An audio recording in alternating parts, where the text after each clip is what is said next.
স্বাধীনতার বয়স তখন সবে ১.৫ মাস। স্বাধীন বাংলার প্রধানমন্ত্রী হিসেবে বঙ্গবন্ধু শেখ মুজিবুর রহমানের প্রথম বিদেশ সফর ভারতের পশ্চিমবঙ্গে, যেখানে ১০ লাখ মানুষের এক বিশাল জনসভায় ভাষণ দেন জাতির পিতা। দরাজ কণ্ঠে সেই ভাষণে ছিল স্বাধীনতার আনন্দ, স্বজন হারানোর বেদনা, ভারতের প্রতি অকুণ্ঠ ভালোবাসা, কৃতজ্ঞতা, পশ্চিম পাকিস্তানিদের হুঁশিয়ারি আর যুক্তরাষ্ট্রের সমালোচনা। দিয়েছিলেন সদ্য স্বাধীন দেশের পথ চলার দিক নির্দেশনাও। সম্প্রতি দুদিনের সফরে এসে ভাষণটির অডিও সিডি প্রধানমন্ত্রী শেখ হাসিনাকে উপহার দিয়ে গেছেন ভারতের প্রধানমন্ত্রী Narendra Modi.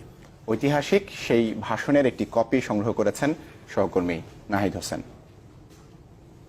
Das brigade parade ground থেকে বলছি, বিরাট এই প্রান্তর, যতদূর দৃষ্টি যায় শুধু মানুষ আর মানুষ আর মানুষ। ময়দানে লাখো মানুষ তো বটেই, ইথারে ইথারে ছড়িয়ে পড়ছিল লাল সবুজের আগমনী বার্তা। এইমাত্র ব্রিগেড প্যারেড গ্রাউন্ডে এসে পৌঁছলেন বঙ্গবন্ধু শেখ মুজিবুর রহমান এবং আমাদের প্রধানমন্ত্রী শ্রীমতী ইন্দিরা গান্ধী। স্বাধীন বাংলার প্রধানমন্ত্রী হিসেবে বঙ্গবন্ধু শেখ মুজিবুর রহমানের প্রথম বিদেশ সফর ছিল কলকাতায়। স্বাধীনতা পেয়েছি বড় রক্তের বিনিময়ে পেয়েছি। এত রক্ত কোন জাত, কোন দেশে, কোন দিন দেয় নাই যা আমার বাংলাদেশের মানুষ দিয়েছে। ১৯৭২ সালের ৬ ফেব্রুয়ারি কলকাতার ব্রিগেড প্যারেড গ্রাউন্ডে প্রায় ১০ লাখ মানুষের সমাবেশে ভাষণ দেন ভারতের তৎকালীন প্রধানমন্ত্রী ইন্দিরা গান্ধী ও বঙ্গবন্ধু শেখ মুজিবুর রহমান। দুদিনের ঢাকা সফরে সেই ভাষণের অডিও সিডি প্রধানমন্ত্রী শেখ হাসিনাকে উপহার দিয়ে গেছেন ভারতের প্রধানমন্ত্রী নরেন্দ্র মোদী। আমার লোকেরা জাতি ধর্ম নির্বিশেষে বৃদ্ধ থেকে বালক পর্যন্ত সকলেই সংগ্রাম করেছে। সে সংগ্রাম কামিয়াব হতে পারতাম না যে ভারতের জনসাধারণ, ভারতের সরকার এগিয়ে না আসতো। আমার দেবার মতো কিছুই নাই, শুধু আমি এইটুকু দিতে পারি, নিঃস্ব আমি, রিক্ত আমি, দেবার কিছু নাই, আছে শুধু ভালোবাসা, দিলাম শুধু তাই। কবিগুরুর কবিতার লাইন আওড়ে মুক্তিযুদ্ধে অসামান্য সহযোগিতার জন্য ভারতের প্রতি কৃতজ্ঞতা জানিয়েছিলেন বঙ্গবন্ধু শেখ মুজিবুর রহমান।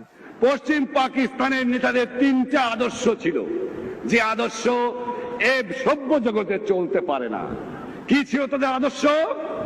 ইসলাম খতরা মে হ্যায়, কাশ্মীর কো ফতেহ করনে পড়েগা, হিন্দু হামারা দুশ্মন হ্যায়। আর কোন স্লোগান নাই, আর কোন আদর্শ নাই। মানুষ না খেয়ে মরছে, তার কথা বলবে না। স্বাধীনতার বয়স তখন সবে ১.৫ মাস, তাই আনন্দ, গর্ব আর ৯ মাসের রক্তক্ষয়ী যুদ্ধের কষ্টের মিশেল ছিল বঙ্গবন্ধুর দরাজ কণ্ঠে। মনে করেছিল বন্দুক দিয়েই বাংলাদেশকে দবায় রাখবে।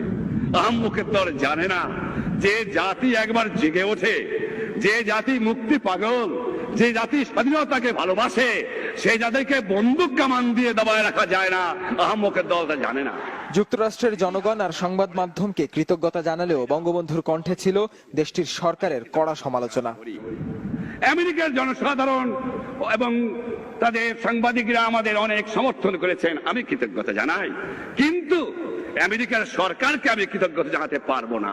আমি তার বুদ্ধ কিছু বলতে চাই না, তবে এইটুকু বলতে চাই, আপনাদের কাছে কৃতজ্ঞতা প্রকাশ করতে পারলাম না। আর আপনাদের অনুরোধ করছি, আপনারা গণতন্ত্রের কথা বলেন মুখে মুখে, মেহরবানি করে গণতন্ত্রের কথা না বলে গণতন্ত্র যেভাবে চলে সেই দিকে একটু খেয়াল রাখুন। স্বাধীনতার পরও পশ্চিম পাকিস্তানিদের নানা অপপ্রচার বন্ধেও দিয়েছেন হুঁশিয়ারি। আমরা ঘোষণা করেছি আমার দেশ স্বাধীন, তুমি কোন জায়গার মাতবার হয়ে পড়লা? তুমি বলছো বাংলাদেশ তোমাদের অংশ। ভুলে যাও বন্ধু, সুখে থাকো বন্ধু। বাংলাদেশ স্বাধীন, বাংলাদেশ সার্বভৌম রাষ্ট্র, বাংলাদেশ স্বাধীন থাকবে। তোমার ক্ষমতা নাই বাংলা স্বাধীনতা হরণ করতে পারো।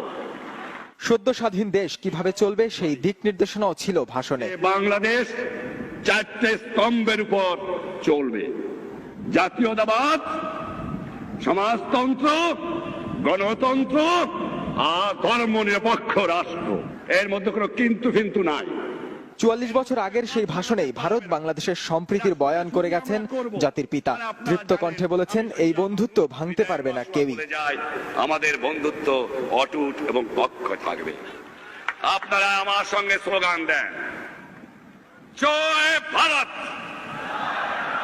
জয় বাংলা, বাংলাদেশ ভারত মাত্র, নাহিদ হোসেন, চ্যানেল 24, ঢাকা।